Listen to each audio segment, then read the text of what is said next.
There is something about Miami in the 1970s that people who lived through it cannot forget.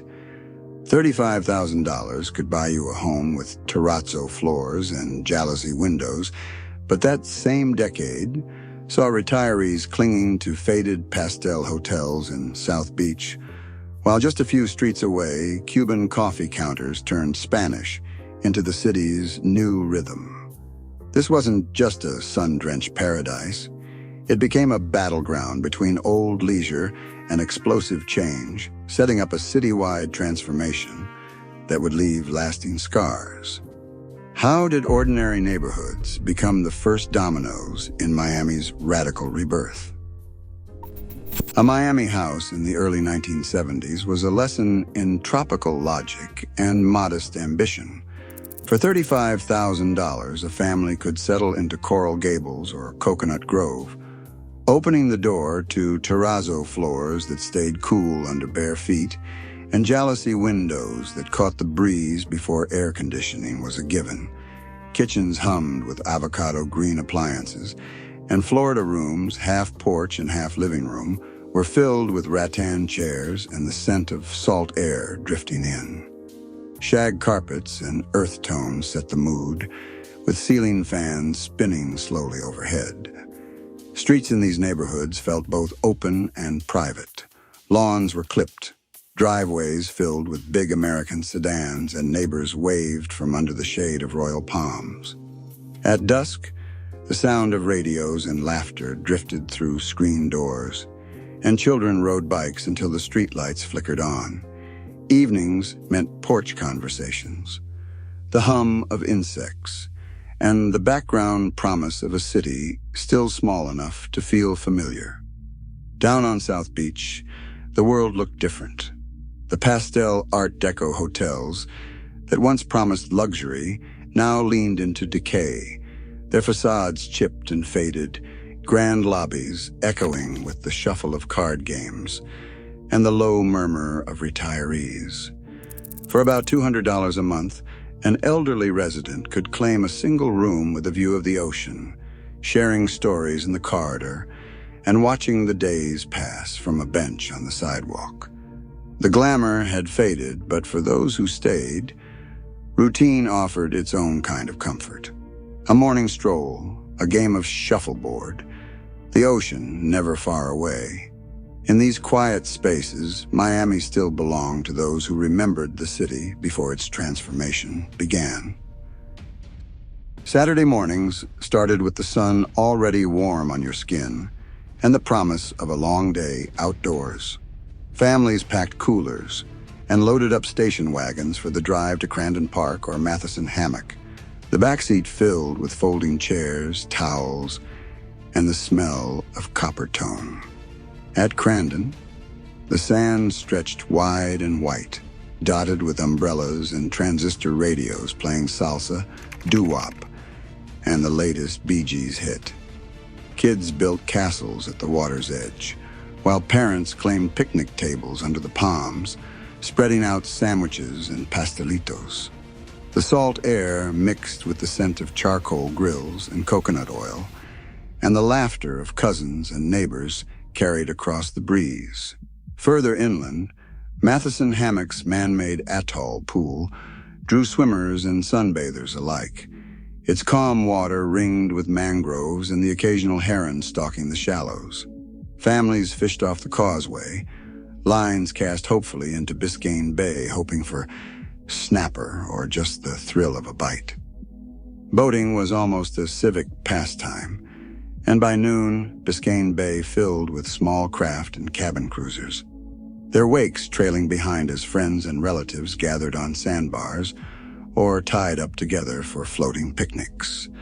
The hum of outboard motors, the slap of water against fiberglass hulls, and the distant call of seabirds made up the soundtrack of a Miami weekend. Without air conditioning in every home, the outdoors was not just for special occasions. It was the living room, the playground, and the dining hall.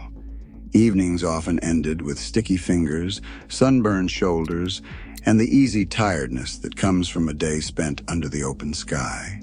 In these parks and on these boats, Miamians found a sense of belonging, the city's pulse beating strongest where land met water. On Calle Ocho, the morning started with the hiss of espresso machines and the scent of buttered toast drifting from ventanitas. Spanish filled the air on the radio and shop windows and the quick exchanges at the counter. By the early 1970s, Little Havana thrummed with the energy of new arrivals. More than 125,000 Cubans would land in Miami by the decade's end. And here the city's rhythms changed with every step. Cafeterias and bakeries lined the blocks, their glass cases stacked with pastelitos and flan. At the walk-up windows, men in work shirts crowded together, passing around a single colada, the tiny cups clinking as news and gossip moved faster than the traffic. Signs above the shops read, "Se habla español," or simply listed menus in Spanish, a quiet declaration that this was now a bilingual city. Versailles opened its doors in 1971 and quickly became more than a restaurant. It was a meeting ground, a place to argue politics over café con leche, to celebrate a cousin's arrival, or to mourn news from Havana. Waiters hurried between tables where exiles plotted futures and shared stories of the island left behind. The walls echoed with the voices of people rebuilding lives from scratch. Former doctors now running lunch counters, teachers baking bread, families pooling savings to open a bodega. Each storefront was a foothold, each day a small act of persistence. On the street, the music was as constant as the language. Salsa spilled from open doors and domino games stretched long into the afternoon at Maximo Gomez Park. The neighborhood ran on connections, kin, friends, a cousin's cousin, everyone looking out for the next job or room to rent. In Little Havana, survival was communal, business was personal, and the city's pulse beat strongest beneath the striped awnings of Calle Ocho. Gasoline was the first place most Miamians felt the squeeze. In 1970, a gallon went for 36 cents. By the end of the decade, the pump read $1.19, a jump that landed hard on families used to weekend drives and big American cars. You would see a Ford Pinto, brand new, for around $2,000. Parked next to it at the curb might be a Lincoln Continental, its chrome gleaming, with a sticker price close to $10,000. The difference between a Pinto and a Lincoln was not just horsepower, it was a statement. In a city where the sun hit every windshield, your car announced who you were and how far you had come. At Joe's Stone Crab, the check for dinner landed between $8 and $12 per person. For most, that was a splurge, maybe a birthday, maybe an anniversary. The rest of the time, groceries set the pace. Ground beef was 66 cents a pound, and a gallon of milk was 66 cents, stretching paychecks as far as they would go. Publix aisles were cool and bright, but every price tag was a reminder of how quickly things could change. Inflation crept into every corner, from the cost of a meal out to the price of a tank of gas. Some folks traded down, swapping Cadillacs for Pintos, skipping the Stone Crab for home-cooked picadillo. Others found ways to flaunt new money, rolling past in cars that turned heads, picking up the tab at restaurants where the waiters knew their names. In Miami, what you drove and where you ate told a story, and by the late 70s, that story was starting to split, along lines of old money, new arrivals, and fortunes made in ways nobody talked about openly. Stacks of cash began showing up where nobody expected them, in bank vaults, construction offices, and real estate closings that never asked too many questions. Miami's skyline started to climb, even as much of the country's building industry stalled. Downtown lots that had been empty for years filled with concrete and glass, skyscrapers rising on money that came in duffel bags and suitcases. Detectives remember the sudden flood. New condos snapped up for cash, hotels changing hands overnight, office buildings with barely a tenant but plenty of money on the books. Miami International Airport was busier than ever, with flights from Bogota and Medellin landing daily, customs lines long and agents outnumbered.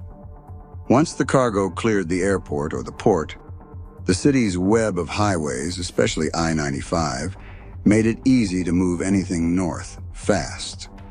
The same corridors built for tourists and trade now funneled billions in laundered money and cocaine through Miami, reshaping the city's bones before the violence hit the headlines. July 11th, 1979 changed how Miamians saw their city. Shoppers at Dadeland Mall ducked for cover as two men with automatic weapons stormed into Crown Liquors, firing in broad daylight and leaving bodies on the linoleum. Police and stunned bystanders watched the gunmen vanish as quickly as they had arrived, their van loaded with weapons and cash. The press called it a massacre, but what stuck was a phrase from a shaken officer. These were the cocaine cowboys. The violence was not hidden anymore. Families who once felt safe at the mall now read headlines about assassins in the parking lot. That year, Miami's morgue warned it was running out of room. By the end of 1979, the city counted 349 murders. For the first time, the city's fear had a face, and Miami's innocence was gone for good. Miami's 1970s crossroads set the stage for a city that now speaks over 70 languages and ranks among the most unequal in America. The forces that collided here still shape daily life. They remind us that rapid transformation always leaves its mark. What part of that legacy do we live with today?